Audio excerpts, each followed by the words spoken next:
Hello guys అందరికీ ఈరోజు మా ఇంట్లో స్పెషల్స్ వచ్చేసి మటన్ కర్రీ, బగారా రైస్, జొన్న రొట్టె గాయస్.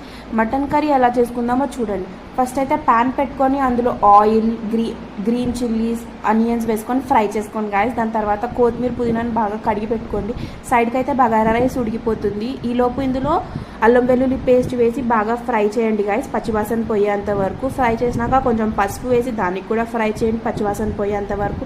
ఇప్పుడైతే మటన్ వేసుకోండి గాయస్. మటన్ వేసుకొని బాగా కలుపుకోండి, కొంచెం సేపు ఫ్రై చేయండి. అలాగా ఫ్రై చేశాక 5 minutes లిడ్ పెట్టి వదిలేస్తే వదిలేయండి. దాని తర్వాత కొత్తిమీర, సాల్ట్ వేసుకొని కూడా లిడ్ పెట్టండి కలుపుకొని. సాల్ట్ వేయడం వల్ల అందులో నుండి వాటర్ రిలీజ్ అవుతుంది. ఈ మటన్ అయితే హలీం చేయడం కోసం పక్కన పెట్టాను గైస్. బగారా రైస్ కూడా ఉడికిపోయింది ఆల్మోస్ట్. ఇప్పుడు ఓపెన్ చేయగానే మటన్ కర్రీలో నుండి వాటర్ ఊరిపోయినాయి. వాటర్ ఊరినాక ఇప్పుడు లిడ్ పెట్టుకోకుండా కొంచెం సేపు ఫ్రై చేస్తే ఆ వాటర్ అన్నీ వెళ్ళిపోతాయి గైస్. అందులోకి మళ్ళీ ఇప్పుడు ధనియాల పొడి, కారం వేసుకోండి. మీకు ఎంత స్పైసీనెస్ కావాలంటే అంత కారం వేసుకొని కలుపుకొని కొంచెం సేపు ఫ్రై చేశాక టొమాటోస్ వేసి కలుపుకోండి గైస్. టొమాటోస్ మగ్గేంత వరకు కాసేపు ఇలా ఫ్రై చేయండి. దాని తర్వాత ఇప్పుడైతే గరం మసాలా, పెప్పర్ పౌడర్ కూడా వేసాను. ఆ క్లిప్ అయితే మిస్ అయిపోయింది. దాని తర్వాత కొన్ని వాటర్, కొత్తిమీర వేసి లిడ్ పెట్టండి.